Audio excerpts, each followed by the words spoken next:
ശബരിമല വിഷയത്തിൽ അന്വേഷണത്തിൽ നിർണായകമായ കണ്ടെത്തലുകൾ വരികയാണ്. സ്വർണ്ണക്കൊള്ളയിൽ തന്ത്രി കണ്ഠരര് രാജീവർക്ക് നേരിട്ട് പങ്കെന്നാണ് SIT പറയുന്നത്. പാളികൾ 2 തവണ കടത്തിയതിലും തന്ത്രിക്ക് പങ്കെന്ന് വിജിലൻസ് കോടതിയെ അറിയിച്ചു അന്വേഷണ സംഘം. മറ്റ് പ്രതികളുമായി തന്ത്രിക്ക് സാമ്പത്തിക ഇടപാടുകൾ എന്നും SIT പറയുന്നു. അടൂർ പ്രകാശിന് ഉണ്ണികൃഷ്ണൻ പോറ്റിയുമായുള്ള അടുത്ത ബന്ധം വെളിവാക്കുന്ന കൂടുതൽ ചിത്രങ്ങളും ഇന്ന് പുറത്തുവന്നു. ബിനിൽ ലീല സാബു ചേരുകയാണ് കൂടുതൽ വിവരങ്ങളുമായി തിരുവനന്തപുരത്ത് നിന്ന്. ബിനിൽ, എന്തായാലും കണ്ഠരര് രാജീവർക്ക് എതിരെ തന്നെയാണ് SIT വളരെ ഗുരുതരമായ ചില പരാമർശങ്ങൾ ഇപ്പോൾ കോടതിയെ അറിയിച്ചിരിക്കുന്നത്. നേരിട്ട് തന്നെ പങ്കുണ്ട്. 2 തവണ സ്വർണ്ണപ്പാളി കൊണ്ടുപോകുമ്പോഴും ഇത് കണ്ഠരര് രാജീവർ അറിഞ്ഞിരുന്നു എന്നാണ് SIT പറയുന്നത്.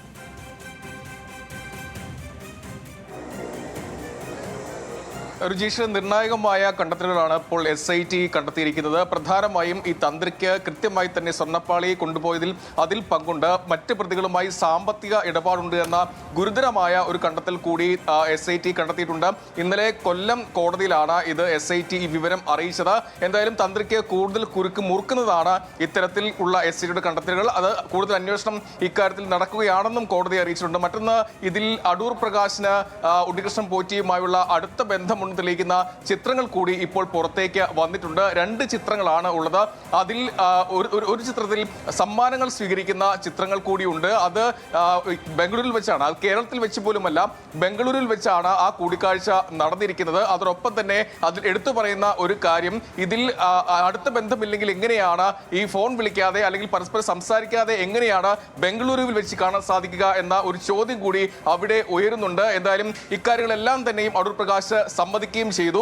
താൻ കണ്ടിട്ടുണ്ട്, തന്റെ മണ്ഡലത്തിലുള്ള ആളാണ്, അതുകൊണ്ടാണ് പോയി കണ്ടത് എന്നുള്ള ഒരു കാര്യമാണ് പറയുന്നത്. മാത്രമല്ല, സമ്മാനമായി നൽകിയ ആ കവറിൽ ഉണ്ടായിരുന്നത് ഈന്തപ്പഴമാണ്, അല്ലാതെ പണമായിരുന്നില്ല, സ്വർണ്ണമായിരുന്നില്ല എന്ന ഒരു വിശദീകരണം കൂടിയാണ് അടൂർ പ്രകാശിന്റെ ഭാഗത്ത് നിന്ന് വരുന്നത്. പക്ഷേ അത്തരം കാര്യങ്ങൾ സംബന്ധിക്കുമ്പോഴും ഇനി അറിയേണ്ടത് ഇക്കാര്യത്തിൽ SIT അടൂർ പ്രകാശിനെ ചോദ്യം ചെയ്യുമോ എന്ന ചോദ്യമാണ് ഏറ്റവും ഒടുവിൽ ബാക്കി നിൽക്കുന്നത്. രുചീഷ്, ബിനിൽ, എന്തായാലും ഈ വിഷയത്തിൽ ഒരു ഭാഗത്ത് തന്ത്രിക്കെതിരെ SIT ഈ രീതിയിൽ പറയുന്നു. അതോടൊപ്പം തന്നെ ഏറ്റവും പ്രധാനപ്പെട്ട കാര്യം, കഴിഞ്ഞ ദിവസങ്ങളിലെല്ലാം കണ്ടത് ഈ ഇത്തരത്തിൽ അടൂർ പ്രകാശിന്റെ ഈ ചിത്രങ്ങൾ ഉയർത്തിയാണ് ഒരു ഭാഗത്ത് ഇപ്പോൾ ഭരണപക്ഷം കോൺഗ്രസിനെതിരെ ആയുധമാക്കി മുന്നേറുന്നത്. അതിന് ഓരോ ദിവസവും ഓരോ തരത്തിൽ തെളിവുകൾ വന്നുകൊണ്ടിരിക്കുന്നു.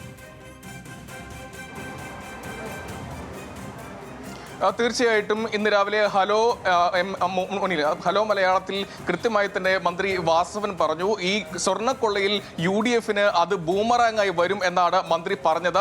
അതിന് തൊട്ട് പിന്നാലെ തന്നെയാണ് ഈ 2 ചിത്രങ്ങളും വന്നത്. ഇന്നലെ നമുക്ക് നിയമസഭയിൽ സംഭവിച്ചത് അറിയാം. നിയമസഭയിൽ പോറ്റിയെ കയറ്റിയെ അത് കോൺഗ്രസ് ആണ് എന്ന മുദ്രാവാക്യം വിളിച്ചാണ് V ശിവൻകുട്ടി അത് പ്രതിരോധിച്ചത്.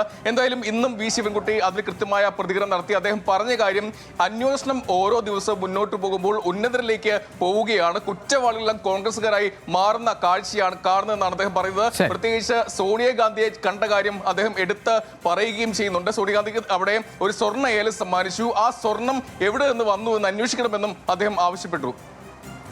ശരി ബിനിൽ, എന്തായാലും